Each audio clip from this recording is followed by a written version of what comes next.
요한복음 16장 30절 한 절만 같이 함께 읽겠습니다. 요 내용이 이제 제자들이 예수님께 드리는 말씀의 내용인데 같이 한번 읽어보겠습니다. 읽겠습니다. 이제 우리가 주께서 모든 것을 아시고 또 아무도 주께 여쭐 필요가 없는 것을 확신하나이다. 이로써 우리는 주께서 하나님께로부터 오신 것을 믿나이다 하더라. 아멘. 자, 여기서 제자들이 예수님에게 주님이 하나님께로부터 오신 것을 믿나이다 그렇게 말씀드렸어요. 예수님은 하나님께로부터 오신 거죠. 그래서 오늘 제가 예수 그리스도께서 오신 목적에 대해서 여러분에게 말씀을 드리도록 하겠습니다. 제목은 예수 그리스도께서 오신 목적. 자, 예수님께서 자신에 대해 소개할 때 그 요한복음 7장으로 한번 가보시겠습니다. 요한복음 7장.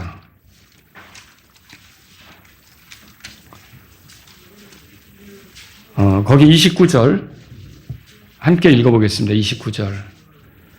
자, 같이 읽습니다. 그러나 나는 그분을 아노라. 이는 내가 그분에게서 나왔고 또 그분께서 나를 보내셨기 때문이라 하시더라. 자, 예수님이 뭐라고 말씀하시냐면 나는 그분을 안다 그랬어요. 그분이 누구예요? 하늘에 계신 아버지죠. 그분을 알고 그분께서 나를 보내셨다. 이렇게 말씀하고 있는 거죠. 근데 여기서 그분에게서 나왔다는 말은 예수님이 그분에 의해 만들어졌다 그 뜻입니까? 아니에요. 그거 아니죠. 자, 그분의 출생이 단지 우리처럼 태어난 그것이 아니라 하나님께서 목적을 가지고 보냈다. 보내셔서 왔다. 그래서 여기서 지금 그 말들을 하는 거거든요. 그 말씀을 그분에게서 나왔다는 거. 자, 오늘 본문으로 돌아가 보시면 요한복음 16장 30절에 그 끝에도 그래서 제자들이 이해하게 된 거예요. 예수님에 대해. 이로써 우리는 주께서 하나님께로부터 오신 것을 믿나이다. 하나님께로부터 왔다. 그렇게 고백을 하는 거죠. 오늘날 사람들이 예수님이 오신 목적도 모르고 크리스마스를 즐겨요. 지난 목요일이 크리스마스였죠. 그래서 메리 크리스마스 서로 인사하고 뭐 선물 나누고 했습니다. 여러분 12월 25일이 예수님의 생일은 아닙니다. 이게 예수님의 생일로 알려진 것은 로마 가톨릭 때문에 그렇게 이제 알려지게 된 거고, 로마 가톨릭에서 나온 개혁교회가 그 영향을 받아서 지금까지 이제 그때를 예수님의 생일처럼 이렇게 축하하고, 기뻐하고 이렇게 하는 거죠. 근데 그리스 종교에는 어떠냐, 러시아 종교에는 어떠냐, 이런 동방 종교에서는 1월 7일을 예수님의 또 생일로 지키고 있습니다. 이거는 이제 달력의 차이 때문에 생긴 건데 서방 교회는 그레고리력이라고 하는 달력을 쓰고 있고 우리가 지금 쓰고 있는 거예요. 그리고 동방 교회는 율리우스력이라고 하는 달력을 사용하면서 이런 차이가 빚어진 거죠. 그런데 아무리 성경을 들여다봐도 예수님께서 한겨울에 오셨다, 12월 25일에 오셨다 이런 거 찾을 수 있습니까? 여러분이 수없이 성경을 통독해도 예수님이 태어난 날을 정확히 이 날이다 발견할 수는 없어요. 오히려 예수님이 태어나신 것을 이렇게 천사들이 그 들판에서 양떼를 돌보는 목자들에게 알려주고 그 양떼를 돌보는 목자들이 기뻐가지고 예수님에게 찾아와서 경배드리며 경의를 표했던 게 있잖아요. 그러면 이거는 뭘 보여주는 거냐면 예수님이 태어나실 시기는 방목의 시기라는 거죠. 방목의 시기. 그러니까 양떼를 들에 풀어놓고 키우는 시절이에요. 근데 이스라엘은 보통 3월에서 10월 사이에 방목을 하고 한겨울에는 다 우리에 집어넣고 추우니까 우기니까 그렇게 이렇게 보낸다는 거죠. 그렇다면 한겨울에 예수님이 태어나셨다고 하는 것은 사람이 이제 만들어낸 그런 하나의 그 관습이고 전통이 된 거지 성경을 보면 그렇지 않다는 걸 우리가 알 수 있어요. 자, 그렇지만 여러분 12월 25일에 또 예수님이 오신 것이 감사해서 복음을 전한다, 특별한 모임을 갖는다, 좋은 일이죠. 이건 뭐 1년 12달 해야 하는 일이니까. 여러분과 제가 알아야 될 거는 어떤 날을 지키느냐 이거보다도 그 예수님이 오신 목적이 뭐냐 이걸 알 필요가 있는 거죠. 여러분 예수님께서 오신 목적에 대해서 알고 있습니까? 그러면 뭐 그게 비단 크리스마스 날뿐만 아니라 1년 12달 우리가 예수님이 오신 목적으로 즐거워하면서 하나님께 소망을 두고 살아갈 수가 있다는 거죠. 그래서 오늘 제가 여러분하고 같이 예수님께서 오신 목적에 대해서 말씀을 통해 살펴보려고 하는데 이게 굉장히 여러 가지 이유가 있어요. 그런데 오신 목적이 여러 가지가 있는데 그중에 오늘은 세 가지만 여러분에게 기억하기 좋게, 시간도 또 제한적이니까 세 가지만 말씀드리도록 하겠습니다. 그리고 나머지는 또 다음에 제가 말씀을 드리는 걸로 하겠습니다. 자, 첫 번째는 뭐냐면요. 율법과 예언자들의 글을 성취하려고 오셨어요.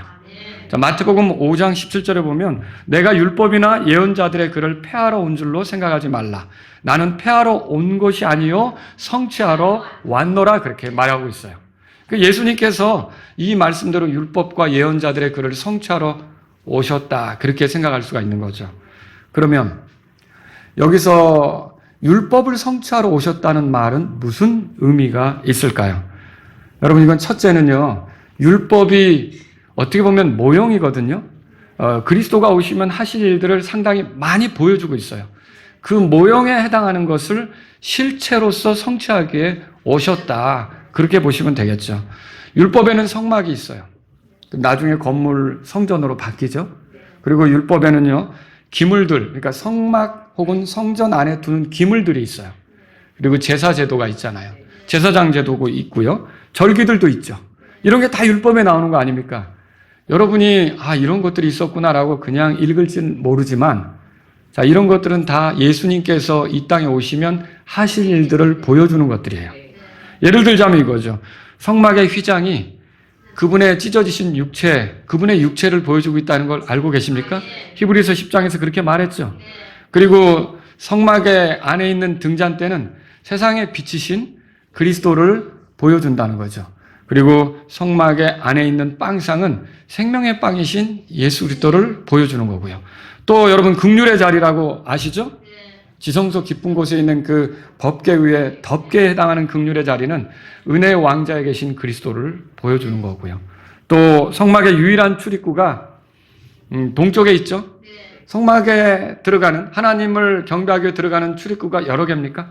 아니죠. 동쪽에 하나밖에 없죠. 이건 뭐예요? 하나님께로 나아가는 유일한 길이신 예수 그리스도를 보여주고 있는 거죠. 또 제단에서 희생되는 희생물들은 우리의 죄 때문에, 백성의 죄 때문에 죽임당하시는 예수 그리스도를 보여주고 있다, 그렇게 말할 수가 있는 거죠. 그러니까 어때요? 이런 모든 성막이나 성막 안의 기구들은 그냥 있는 게 아니었어요. 이 다음에 예수님께서 오시면 하실 일들이 뭔지를 이렇게 비춰주기 위해서 그런 것들이 있었다는 거죠. 더군다나 대제사장은 어때요? 자, 사람이 자기 힘으로 하나님을 가까이 하는 게 아니라 대제사장을 의지해서 하나님을 가까이 하잖아요. 근데 이 대제사장은 예수 그리스도께서 하나님과 우리 사이에 대제사장이 되심을 보여주는 거죠.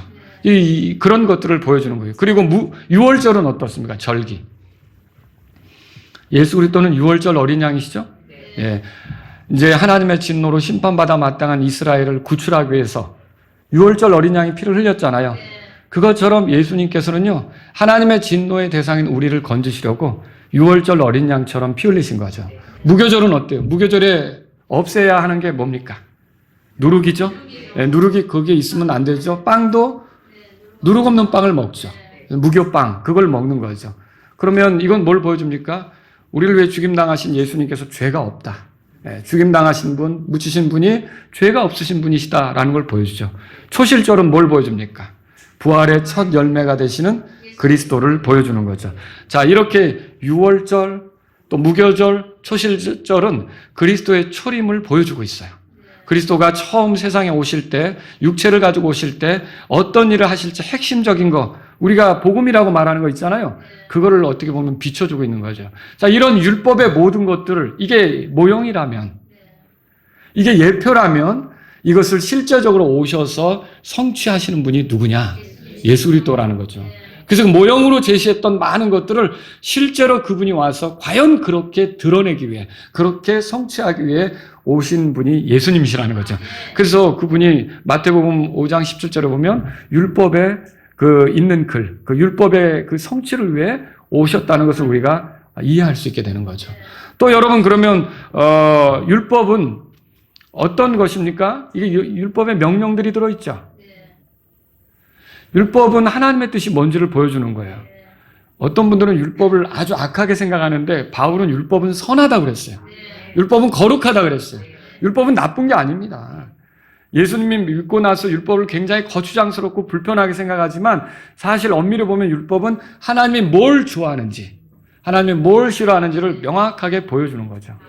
그래서 그리스도인이라면 율법을 존중할 수밖에 없죠. 우리가 율법을 어긴다고 해서 정죄받는 건 아니에요. 그렇죠? 우리가 그것 때문에 심판받는 것도 아니에요. 그렇지만 부모를 공경하라? 그럼 공경하려고 하는 거고, 거짓말하지 말라? 그러면 거짓말하지 않으려고 하는 거고, 그죠?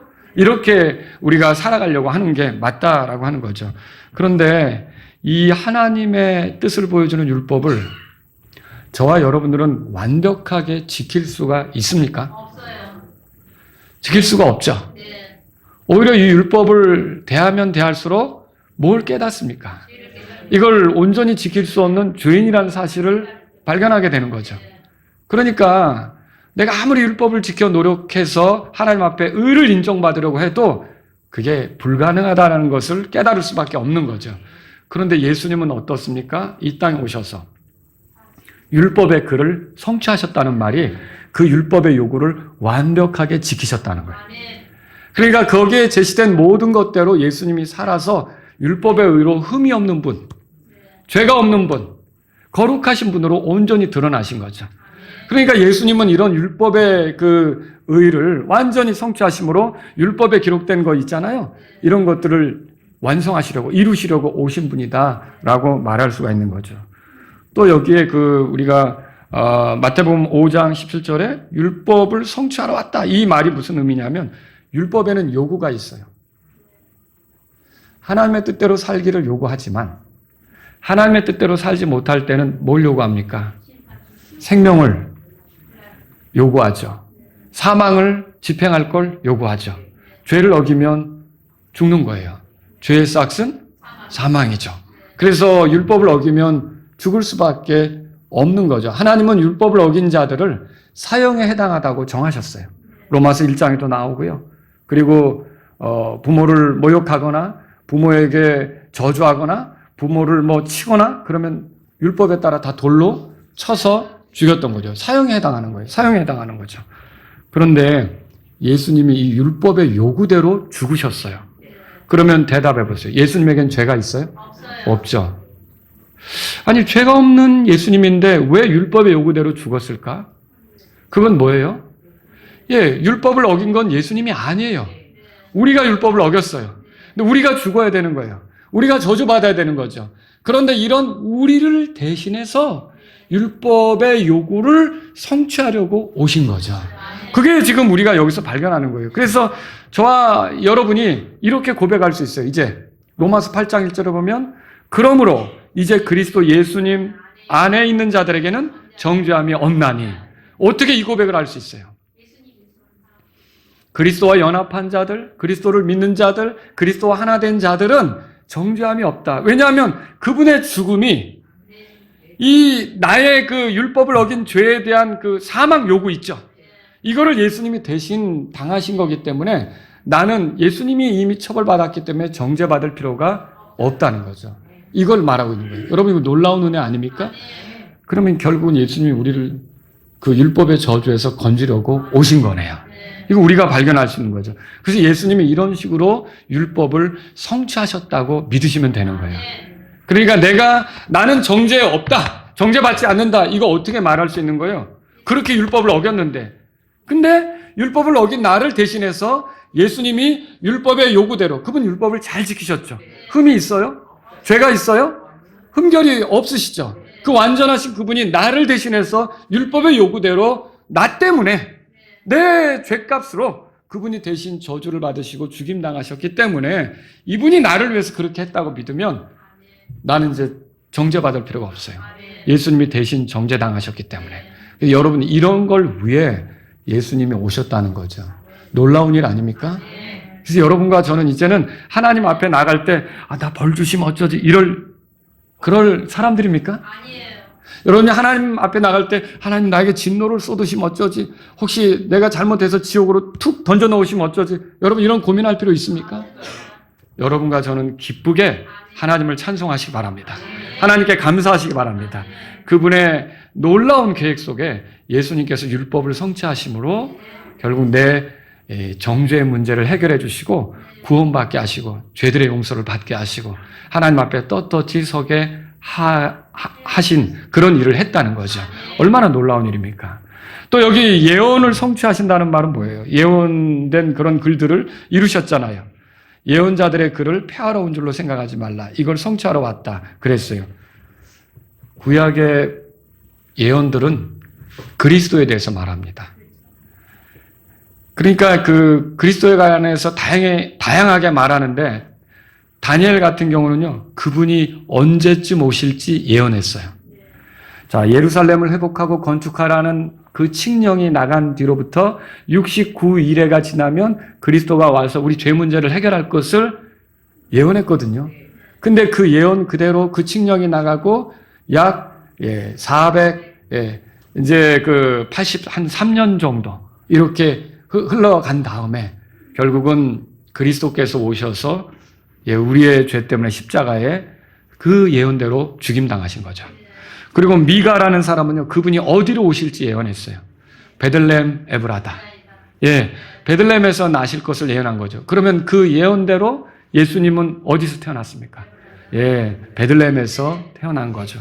나단은 이 그리스도가 오시면 누구의 시로 오실까 예언했어요. 다윗에게 찾아가서 당신의 시로 올 거다라고 알려줬죠. 여러분, 결국 그 예언대로 예수님께서 이 땅에 오셨는데 친모는 마리아예요. 마리아의 조상 중에는 다윗의 아들 나단이 있어요. 양부는 요셉이에요.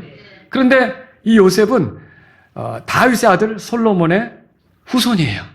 그러면 다 양쪽으로 이 양부 쪽이나 친모 쪽이나 어느 쪽에서 온 거예요? 다윗의 씨로 온 거죠. 그래서 예수님을 다윗의 자손이라고 부르게 된 거죠.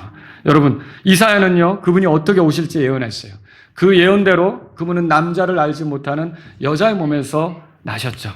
마리아가 그 여자였죠. 마리아는 정혼한 상태였지만 누구도 가까이 한 적이 없는 여자였는데 그런데 남자를 알지 못하는 상태에서 이렇게 아이를 얻게 된 거죠. 자, 이게 어떻게 해서 일어났을까요? 성령님에 의해서 잉태돼서 하나님의 권능으로 그렇게 되었다는 거죠. 자, 그리고 예수님의 죽음에 대해서도 이사야는 예언했어요. 털 깎는 자 앞에 잠잠한 양같이 우리의 죄를 대신 짊어지고 우리의 질고를 지고 우리의 모든 것을 대신해서 고난당한다는 게 예언되어 있는데 여러분, 이게 예언대로 예수님이 십자가에서 그렇게 하시지 않았습니까? 그럼 이런 모든 것들은 다 그 예언이 헛되지 않고 성취되는 걸 보여주는 거예요. 예수님은 예언의 성취를 위해 오셨다는 거죠. 더군다나 다윗에게는요, 예언자 다윗에게 하나님이 어떤 예언을 주셨냐면 그분이 죽지만 썩음을 보지 않는다는 예언을 주셨거든요. 근데 예수님은 어땠어요? 죽음으로 끝났습니까? 그 예언대로 이제 다시 부활하셨죠. 일어나셨단 말이에요. 죽음으로 끝나지 않고 이제 일어나셔서 우리에게 부활의 소망이 되신 거죠. 이런 모든 것들이 결국은 하나님께서 구약 시대에 주신 예언이 하나도 헛되지 않은 걸 예수님이 이제 입증해 주는 거라는 거죠. 고린도전서 15장 3절 4절이 이렇게 써 있어요. 성경 기록대로 우리의 죄들로 인하여 죽으셨다는 것과 또 그분께서 묻히셨다가 성경 기록대로 셋째 날에 다시 일어나셨다는 것. 여러분, 이게 복음 아닙니까? 근데 성경 기록대로 이게 반복적으로 2번이나 나타나고 있어요. 이 말은 뭐예요? 구약에 예언된 대로, 구약에 하나님께서 주신 그 말씀대로 예수님께서 오셔서 죽으시고 묻히시고 부활하셨다는 거죠. 그럼 예수님은요, 이 예언의 성취죠. 이 예언의 성취야말로 하나님의 신실하심을 드러내는 거예요.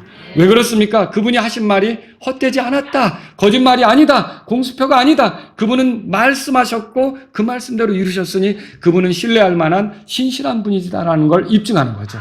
또 이 말씀들은 뭘 보여줍니까? 예수님께서 이만큼 죽으시고 묻히시고 부활하고 예언된 대로 하시면서 하나님께서 우리를 향해 관심이 있으시다. 우리를 사랑하신다. 우리를 구원하려 하신다. 이런 것들을 다 보여주는 일이 예수님이 오셔서 하신 일이라는 거죠. 그래서 저와 여러분들은요, 첫 번째로 예수님께서 바로 그 구약에 율법과 예언자들의 글을 성취하러 오셨다. 그대로 믿으시면 되는 거죠. 두 번째는 뭡니까? 분열을 주려고 오셨다고 돼 있어요. 마태복음 10장 34절에 들어보세요. 내가 땅에 화평을 보내러 온 줄로 생각하지 말라. 화평이 아니요 검을 보내러 내가 왔노라. 검이라는 거는 싸울 때 쓰는 거잖아요. 그리고요, 또 누가복음 12장 51절에 이렇게 써 있어요. 너희는 내가 땅에 평화를 주려고 온 줄로 생각하느냐? 내가 너희에게 이르노니 아니라 오히려 분열을 주려고 왔노라. 아니, 우린 예수님 믿으면 마음의 평화가 이루어질 거라고 생각했는데 분열을 주려고 왔대요.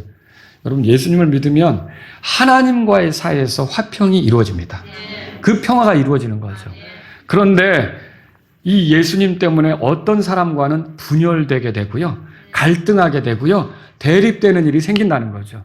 왜 그래요? 예수님은 온 인류를 둘로 나누는 기준이 됐어요. 다 같은 죄인이지만 어떤 사람은 용서받은 죄인이 되고요, 어떤 사람은 용서받지 못한 채 멸망하는 거죠. 그러니까 다 같은 그 지옥에 들어가야 될 사람이었지만 어떤 사람은 구원받는 편에 서고요, 건진받는 거죠. 어떤 사람은 그대로 지옥에 떨어져서 멸망당해야 하는 경우가 있는 거죠. 십자가에 못 박혔을 때 예수님이 좌우에 강도들이 있었잖아요. 이 강도들이 그걸 보여주는 거예요. 자, 다 같이 죽어야 되는 죄인들이었어요. 근데 하나는 예수님을 만나서 낙원에 이르게 됐고, 다른 하나는 그런 소망 없이 죽음에 이르게 된 걸 보잖아요. 이러면 예수님이 세상을 둘로 나누는 거죠. 여러분이 어떤 편에 서느냐? 예, 하나님께 속해서 하늘의 소망을 가지고 사느냐? 예수님 때문에. 아니면 이 예수님을 거부하고 이제 죄 때문에 영원한 파멸에 이르느냐? 자, 요 사람을 둘로 나누는 기준은요, 예수님을 받아들이느냐, 거부하느냐에 따라 갈라지는 거예요. 예수님을 받아들이느냐? 그러면 하나님 편이 되는 거고요. 예수님을 거부하느냐? 그럼 하나님 반대편에 서서 끝까지 이렇게 고집부리다가 멸망할 수밖에 없는 거죠. 그래서 성경에 보면 예수님이 이 다음에 오셔서 이제 땅의 모든 민족도 양과 염소로 나눈다고 돼 있고요. 그래서 여러분이 그러면 이런 문제가 있는 거예요. 예수님을 받아들여서 하나님 편이 된 사람하고 고집스럽게 공중의 권세 잡은 통치자를 따르면서 속아서 예수님을 거부한 사람들하고는 대립이 될 수밖에 없는 거죠. 분열이 될 수밖에 없는 거죠. 그래서 그리스도는 세상을 분열시키는 일을 어떻게 보면 원치는 않았지만 하게 되는 거예요. 그리스도께서 원하시는 바는 뭐예요? 온 인류가 하나님과 화해를 이루는 거죠. 하나님과의 화평을 누리는 거죠. 그리스도 안에서 믿는 자들이 다 하나 되는 거죠. 화평을 누리는 거죠. 그런데 그게 그리스도의 원함이지만 그리스도를 거부한 사람들은 어떻게 되는 거예요? 이제 그 화평에 참여하지 못하고 분열 가운데서 그리스도인들을 적대시하게 되는 일이 생긴다는 거죠. 그럼 여기서 중요한 문제가 있어요. 왜 그리스도가 오면 이렇게 분열이 될까? 생각해 보셨어요? 예수님이 이렇게 말씀하셨어요. 나는 길이요 진리요 생명이니 나로 말미암지 않고는 아무도 아버지께 오지 못하느니라 그랬어요. 여러분, 그럼 예수님은요 엄청난 배타성을 가지셨어요. 그러니까 진리에 대해서 타협하지 않으세요. 인정해주지 않으세요. 그러니까 진리가 아닌 것을, 거짓인 것은 절대 용납하지 않으셔요. 내가 나를 통해 구원받는데 그런데 그것도 가능할 수도 이렇게 하시지 않으세요. 그냥 나로 말미암지 않고는 아무도 아버지께 오지 못한다. 딱 못을 박으셔요. 근데 이게 다른 종교의 사람들이 볼 때는 어떨까요? 자기만 옳대. 자기만 길이래. 자기만 믿어야 생명을 얻는데 그러니까 다른 종교로서는 그게 용납이 되겠습니까? 그래서 적대시하는 거예요. 그래서 이렇게 반감을 가지고 대하는 것이죠. 여러분, 이런 주장을, 예수님의 주장을 용납하지 못하는 세상은 결국은 예수님을 찌르려고 하는 거죠. 이렇게 해서 믿는 자와 믿지 않는 자 사이에 갈등이 생기는 거예요. 그래서 예수님이 뭐라고 말씀하십니까? 요한복음 15장 19절에 만일 너희가 세상에 속했으면 세상이 자기 것을 사랑하였으리라. 그러나 너희가 세상에 속한 것이 아니요 오히려 내가 세상에서 너희를 택하였으므로 세상이 너희를 미워하느니라. 우리가 예수님께 붙었기 때문에 세상은 우리를 미워하고 핍박할 수 있다는 거죠. 그래서 사도 요한은 또 요한일서 3장 13절에 이렇게 썼어요. 내 형제들아, 세상이 너희를 미워하거든 이상히 여기지 말라. 자, 그런데 여러분 이거 알아야 돼요. 예수님께서 만약에 이 세상에 구원의 길이 여러 개가 있었다. 하나님께서 그렇게 해놓으셨다. 그러면 여기에 오려고 하셨을까요? 올 필요가 없어요. 뭐하러 왔어요? 여기서 그 고생을 하고 뭐 그렇게 해요. 내가 아니어도 다른 방법으로 사람들이 구원받을 수가 있다면 그냥 하늘에서 기다리지. 그 방법으로 오라고 기다리지. 근데 오셨어요. 왜 오신 거예요? 그분이 아니면 구원의 길이 없기 때문에. 그분을 통하지 않으면 하나님께로 갈 수가 없기 때문에. 그분을 통하지 않으면 하늘에 들어올 수 있는 자가 아무도 없기 때문에. 실제로 구약시대에 죽었던 성도들은 다 땅속에 들어갔어요. 낙원에서 기다린 거죠. 드디어 예수님이 오셔서 하늘로 이끄신 거죠. 그럼 그렇지 않습니까? 하늘에 들어갈 수가 없는 거예요. 예수님 아니면. 그래서 결국은 이 예수님이 오신 거고요. 이 예수님이 그 목적으로 오셨기 때문에 사람들의 비난과 공격을 받느라고 분열이 이루어진 거죠. 그런데 여러분과 제가 예수님 편에 서서 그 분열에 끼어가지고 핍박을 당한다, 어려움을 당한다. 여러분 그거는 우리가 예수님 편에 끼었기 때문에, 예수님 편에 들었기 때문에 당연히 당하는 걸로 여기셔야 되죠. 지난 목요일 날 우리 브라이언 딜레니 선교사님하고 김근호 선교사님하고 또 맥브라이 선교사님하고 이렇게 같이 모임 끝나고 나서 이제 차 마시러 가서 교제를 하게 됐어요. 내년에 맥브라이 선교사님이 김근호 목사님하고 하려는 계획들을 이렇게 들려줬어요. 그 중에 하나가 이제 뭐 동남아에서 일하는 것도 이제 생각을 하고 있지만 중동 지역에도 복음을 전하려고 한대요. 근데 중동의 카타르라든지 사우디아라비아라든지 시리아라든지 이런 데 가서도 전도지를 나누어주고 싶대요. 근데 매우 조심스럽게 해야 된다고 말씀하시더라고요. 그러면서 그때 하신 얘기 중에 하나가 뭐였냐면 그 중동 지역에서 어떤 청년이 예수님을 받아들이게 된 거예요. 예수님을 구주로 믿고 너무 기뻐했던 거죠. 그런데 그 아버지가 이슬람교도였는데 자기 차로 아들을 그냥 치어서 죽게 했다라고 하는 얘기를 제가 듣게 됐어요. 여러분 이런 분열, 이런 분쟁이 왜 오는 겁니까? 예수님 때문에 오는 거죠. 네. 결국은 길이 예수님밖에 없기 때문에 이런 게 온다는 거죠. 그래서 예수님은 이 땅에 유일한 길로서 오셨고 그 때문에 분열을 만들어내실 수밖에 없다. 가짜들의 시기와 질투와 미움을 살 수밖에 없다. 그렇다면 분열은 필연적이다. 여러분이 이렇게 정리하시면 되겠죠. 세 번째로 말씀드립니다. 세 번째로 예수님이 오신 목적은 뭐냐면 대속물로 자신을 주려고 오셨어요. 이건 성경을 찾아보겠습니다. 마가복음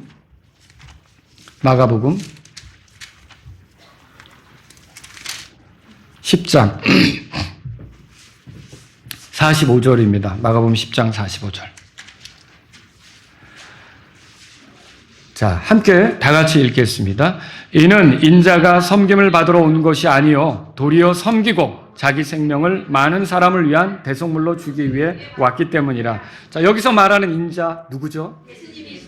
예수님이시죠. 다른 말로 사람의 아들, 영어 킹제임스 성경 가지신 분은 또 그렇게 볼 수 있어요. 사람의 아들. 자, 여러분 그 사람의 아들은요, 그 하나님이시지만 육체가 되신 분을 얘기하는 거고요. 하나님의 아들은 반대로 뭐냐면, 자, 육체가 되셨지만 하나님이시라는 것을 가리키는 거예요. 그러니까 하나님의 아들이나 사람의 아들이라는 이 용어는 두 가지가 다 뭐냐면 하나님이시면서 사람이신 분을 가리키는 용어다라고 하는 거죠. 그러니까 어떤 분은 하나님의 아들이라니까 예수님이 하나님이라고 말할 때 왜 하나님이냐, 하나님의 아들이지 그렇게 우기는데, 하나님의 아들이라는 용어가 사람이시지만 하나님이라는 걸 표현하기 위해서 하나님의 아들이라고 하는 거예요. 그래서 하나님의 아들, 사람의 아들, 인자 이 표현을 다 쓰는 거죠. 근데 예수님이 이런 하나님으로서 사람이 되셔서 오셨지만 여러분 사람들에게 환영받으셨어요? 섬김은 고사하고 환영도 못 받으신 그런 경우가 있잖아요. 뭐 예를 들어서 예수님이 이 땅에 태어나셨을 때 들판에 양을 치는 목자들은 와서 경배했지만 동방의 지혜자들이 예수님에게 이제 경배하려고 찾아왔잖아요. 왕이신 그분에게 경배하려고 찾아왔잖아요. 별 보고 찾아왔잖아요. 근데 어디에서 유대인들의 왕이 나실까 궁금해가지고 예루살렘에 들어가가지고 물었잖아요. 근데 서기관 바리새인들 이 종교 지도자들이 어디서 난다고 알아요, 몰라요? 알았죠? 알으니까 베들레헴이라고 알려줬잖아요. 그래서 베들레헴을 찾아갔잖아요. 근데 알기는 알았지만 그 사람들 중에 정작 누가 가서 경배했어요? 없죠? 그들은 알면서도 경배하지 않았다고요. 그러니까 예수님이 어떻게 보면 종교 지도자들로부터 환영받은 게 아니에요. 환영도 못 받았고 나중에는 죽이려고 달려들었죠. 그게 얼마나 끔찍한 일입니까? 12월 25일이면 예수님이 탄생한 거를 많이들 축하하죠. 우리 과테말라에서 우리 교회 설교를 듣고 계신 분이 영상을 하나 보내주셨어요. 그래서 그 영상을 보게 됐는데 그 영상은 과테말라는요 12월 25일 자정이 되면 온 그분이 사는 도시에서 폭죽을 터뜨리는 거예요. 폭죽. 예수님 나셨다고 아마 그러겠죠? 폭죽이 그 영상을 이렇게 하늘을 쫙 비치는데 여기 저 먼데 가까운데 여기저기 막 폭죽이 그 영상 길이가 한 7분 정도 되는데 그 계속 폭죽이 터지는 걸 이렇게 제가 보게 됐어요. 여러분 정말 제가 그걸 보면서 뭘 느꼈냐면 예수님이 온 게 진짜 기뻐서 온 도시가 그렇게 막 폭죽을 터뜨리고 막 이렇게 환영하고 막 그랬더라면 진짜 좋겠다. 진짜 좋겠다 그런 생각을 한 거예요. 근데 과연 그럴 거라고 생각이 안 들더라고요. 여러분 크리스마스가 돼서 선물 교환도 하고 또 뭐 이렇게 파티도 하고 또 믿지 않는 사람들도 또 술 많이 마시는 날로 삼고 그죠? 얼마나 자기들끼리 어울리고 축하합니까? 근데 거기에 예수님의 오심에 대한 축하가 있어요? 없는 거죠. 그들이 그냥 연말에 기분 내는 거죠. 그런 것처럼 이 폭죽이 그랬더라고 한다면 정말 안타까운 일이죠. 그것 중에 한 일환으로 그들의 기분 내기 위해서 그렇게 했다라면 여러분 예수님은 이 땅에 오시는데 환영받지 못하셨어요. 그리고 섬김도 받지 못하셨죠. 아니 오히려 예수님이 섬기셨죠. 여러분 아시죠? 제자들의 발을 씻어주신 거죠. 사람들을 먹이신 거죠. 이 예수님이 섬기는 거예요. 그리고 예수님은 궁극적으로 어떻게 했어요?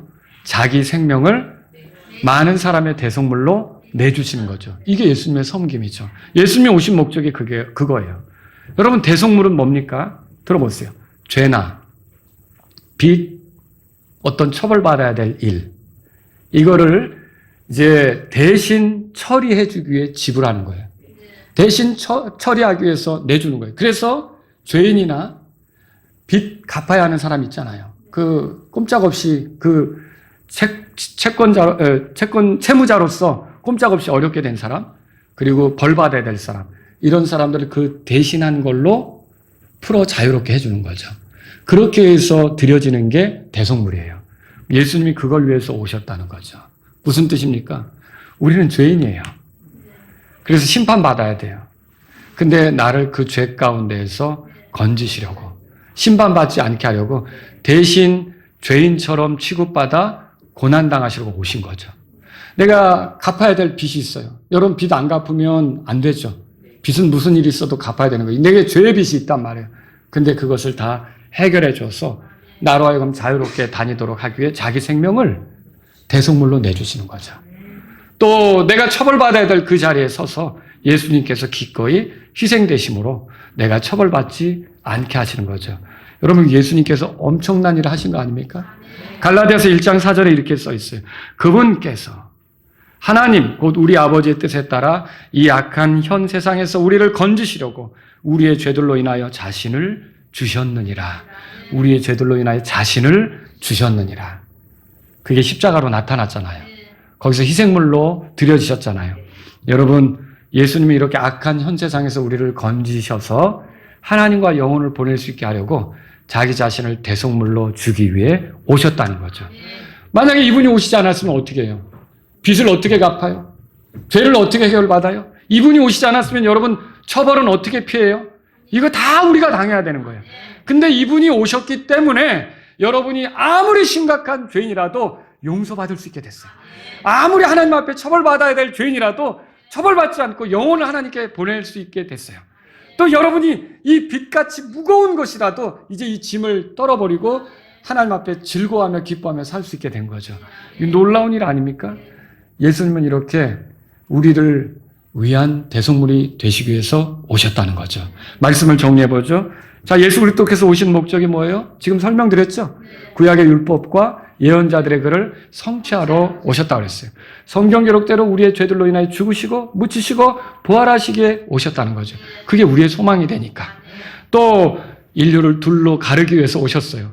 엄밀히 말하면 예수님께서 유일한 길이시기 때문에, 하나님께로 가는 유일한 길이시기 때문에, 그거 없으면 우리는 하늘나라에 못 가기 때문에 예수님께서 오신 거죠. 예수님께서 오셔서 세상을 둘로 나누신 거죠. 그리고 예수님은 대속물이 되시기 위해서 이 땅에 오신 거죠. 여러분, 그래서 우리는 이제 예수님을 나를 위한 대속물이라고 믿으면 하나님의 심판을 받을 필요가 없죠. 지옥에 갈 필요도 없죠. 근데 예수님에 대해서 나와 상관없다고 생각하면, 예수님을 별로 귀하게 여기지 않는다면 그 사람은 자기 문제를 자기 스스로 해결해야 되는 거죠. 여러분은 어때요? 예수님이 나의 죄 때문에 죽었고 묻혔고 부활하셨고 나를 위한 대속물, 하나님이 준비한 대속물, 하나님께서 보내신 어린 양이라고 믿으십니까? 그럼 여러분은 심판받을 필요가 없는 거죠. 이 말씀에 따라 여러분에게 몇 가지 권면드리고 끝내겠습니다. 첫째, 그리스도께서 오셨음으로 인해 하나님께 감사하십시오. 우리 올해 뭐 하자고 그랬어요? 모든 일에 감사하자고 그랬죠? 이것을 인하여서도 하나님께 감사하세요. 어떻게 그분을 나에게 보내셨는가? 어떻게 그분이 이 세상에 오게 하셨는가? 어떻게 그 귀한 분이 이 죄 가운데 진창 속에 뒹구는 나를 건지시려고 찾아오셨단 말인가? 나를 대신해서 대속물이 되시고 나를 위한 그 하나님께로 가는 유일한 길이 되셔서 하나님과 영혼을 보낼 수 있게 하셨단 말인가? 이 예수 그리스도를 보내신 것에 대해서 하나님께 감사하세요. 그래서 이게 형식적인 노래가 아니라 기쁘다 구주 오셨네, 그런 노래를 여러분 진짜 기쁘게 부를 수 있는 거죠. 하나님께 감사하실 수 있기를 바랍니다. 두 번째로요, 그리스도께서 오셔서 하신 일에 대해서 여러분이 계속 성경을 묵상하세요. 지난 수요일에 베레아 사람들에 대해서 말씀드렸죠? 바울이 예수님에 대해서 소개했을 때 바울이 말한 거하고 구약의 성경에 기록된 거하고 과연 얼마나 맞는가? 날마다 성경 기록을 탐구했다 그랬죠? 여러분, 우리도 예수님이 오셔서 하신 일들에 대해서 깊이 생각해 볼 필요가 있어요. 구약에 예언된 그 일을 이제 예수님이 오셔서 이루셨는데 우리가 그런 것들을 탐구하면서 예수님을 더 알아가고 예수님으로부터 배우고 예수님을 또 경험하고 예수님을 누리고 예수님을 전할 수 있는 준비가 될 수 있기를 바랍니다. 그래서 드리고자 하는 말씀은 여러분, 성경 기록을 탐구하시라는 거죠. 율법과 예언자들의 글의 성취 때문에 오셨다면 또한 신약교회에게 주신 말씀들, 우리에게 주신 말씀들도 성취되게 하실 때가 있어요. 그럼 여러분이 성경에 소망을 두고 성경을 부지런히 탐구하시기 바랍니다. 세 번째로, 그리스도께서 나를 대신해서 자신을 주신 점을 우리는 귀하게 여겨야겠습니다. 내가 맞아야 될 자리에서 예수님이 대신 맞으신 겁니다.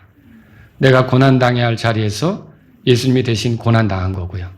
내가 찢겨야 될 자리에서 예수님이 대신 찢기신 거고요. 내가 저주받아야 될 자리에서 예수님이 대신 저주받으신 거고요. 내가 죽어야 할 자리에서 예수님이 대신 죽임 당하신 거고요. 여러분, 그렇게 믿으십니까? 이게 작은 일입니까? 예수님이 나를 위해 그렇게 하셨다면 이제는 내가 예수님을 위해 살고 죽을 차례라는 거죠. 예수님을 위해 살아야 될 차례예요. 그래서 그분의 어떠하심을 보여주면서 살아야 될 우리들이라는 거죠. 그분에게 받은 대로 살아야 될 차례예요. 그분이 보여주신 대로 주님을 알지 못하는 세상에게 보여줘야 될 우리들이 되는 거죠.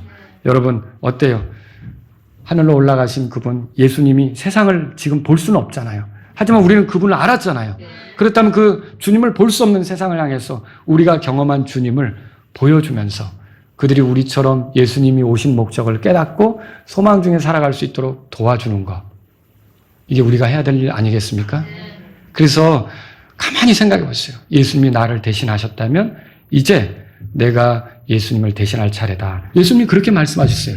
아버지께서 나를 보내신 것 같이 나도 너희를 세상에 보낸다고 그러셨어요. 그러면 우리가 이제는 예수님을 위해 살 차례라는 걸 알고 예수님을 배우고 예수님을 드러내려고 하는 저와 여러분들이 될 수 있기를 바랍니다. 다 같이 일어서시겠습니다. 오늘 이 말씀을 들으신 여러분 가운데 혹시 구원받지 못한 분이 있다면 예수님이 오신 목적이 그거였구나, 구약의 성경에 예언된 대로 율법을 성취하기 위해서 오셨구나. 그리고 세상의 유일한 구원의 길이시기 때문에 그분이 아니면 하나님께 갈 수 없기 때문에 그분이 오셨구나. 그렇게 오셔서 나를 위해 대속물이 되셨다니 내가 이 시간 예수님을 나의 구주로 받아들여야겠다. 예수님을 나의 주님으로 믿어야겠다. 이런 분이 있다면 기도하십시오. 하나님, 저는 하나님과 거리를 두고 살았던 죄인입니다. 저는 자랑할 것도 내세울 것도 없습니다. 지옥으로 떨어져야 할 수밖에 없는 죄인입니다. 그러나 하나님께서 이렇게 나를 사랑하셔서 구약에 예언된 대로 유일한 구원의 길인 예수님을 보내셔서 나의 죄 때문에 죽고 묻히고 부활하게 하셨다면, 나의 대속물이, 나를 위한 대속물이 되게 하셨다면 예수님을 나를 위한 구주로 모시겠습니다. 예수님은 나의 주님이십니다. 나의 구원자이십니다. 이렇게 기도하십시오. 여러분은 이 시간에 구원받을 수 있습니다. 여러분, 구원받은 여러분들은 어때요? 이렇게 예수님이 오신 게 감사하십니까? 무엇보다도 내가 받아 누리는 게 많지만 하나님께서 예수님을 나에게 보내신 거, 이 세상에 보내신 거, 나를 사랑하신 증거로 이 땅에 보내신 거 너무 감사합니다. 주님, 내가 부지런히 예수님을 가까이 하면서 세상에 예수님을 보여주고 예수님을 대신한 삶을 살기를 원합니다. 이런 분들이 있다면 기도하십시오. 하나님 아버지, 내가 예수님에게 큰 은혜를 입었습니다. 예수님이 나를 위해 죽으시고 부활하셨다면 이제 내 나머지의 삶은 예수님을 위한 삶이 되기를 원합니다. 이런 분이 있다면 이 시간 그렇게 기도하십시오. 여러분의 기도 시간을 드리겠습니다. 피아노가 연주되는 동안 여러분이 하나님께 기도하는 시간을 가지시면 좋겠습니다.